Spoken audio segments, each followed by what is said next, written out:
আসসালামু আলাইকুম সুপ্রিয় দর্শক, আশা করি আপনারা সবাই ভালো আছেন। আজ আমি আপনাদের সঙ্গে শেয়ার করব গ্রামের খুবই ঐতিহ্যবাহী একটি রেসিপি, ট্যাংরা মাছের ঝোল। খুব সহজ উপায়ে ঘরোয়া কিছু মশলা দিয়ে এমনভাবে রান্না করব যে ভাতের সঙ্গে কিন্তু এটি বারবার খেতে ইচ্ছা করবে। ভিডিওটি শেষ পর্যন্ত অবশ্যই দেখবেন যাতে আপনারা বাড়িতে একদম পারফেক্টভাবে এই মাছের ঝোলটা তৈরি করতে পারেন। তাহলে আর দেরি কেন, চলুন শুরু করা যায় এই পারফেক্ট আজকের দারুণ মজার একটি রেসিপি। দেখুন, প্রথমে আমি এখানে নিয়ে নিয়েছি ট্যাংরা মাছ।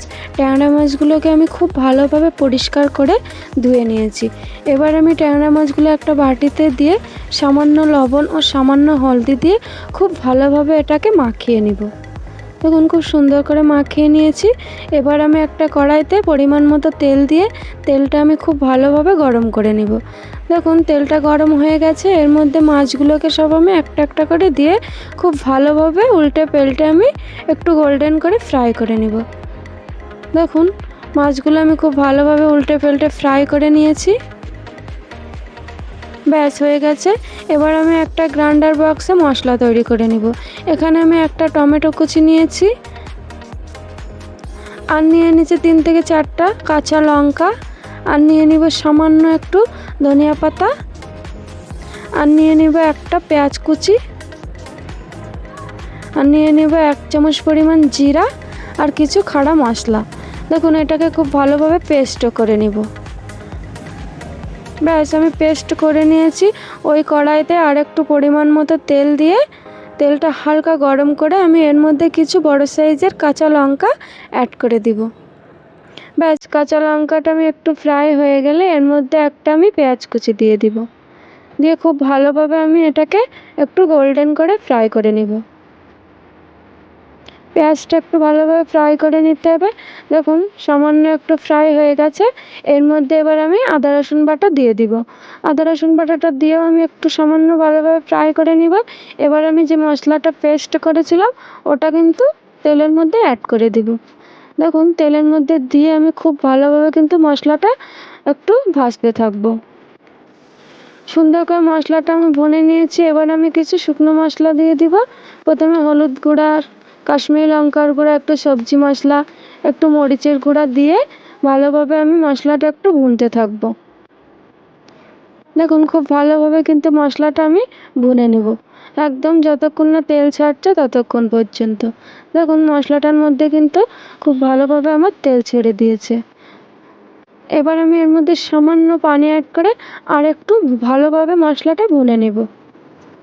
সুন্দর করে কিন্তু ভুনতে হবে। এবার আমি এর মধ্যে পরিমাণ মতো লবণ অ্যাড করে দিব। আমি এখানে 1 চামচ পরিমাণ লবণটা দিয়ে আর একটু খুব ভালোভাবে ভুনে নিব।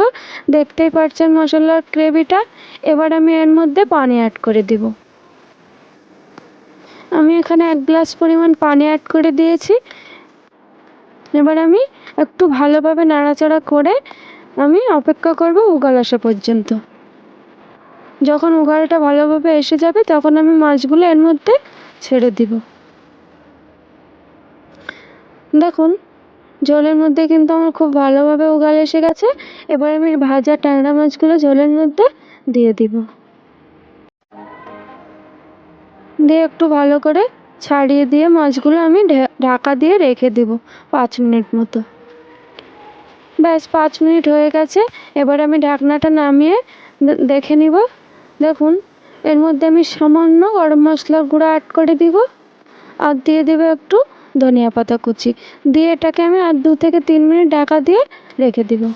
দেখুন, 2 থেকে 3 মিনিট হয়ে গেছে। দেখুন, আমাদের মাছের ঝোলের গ্রেভিটা দেখুন কত সুন্দর, একদম প্রায় হয়ে এসেছে।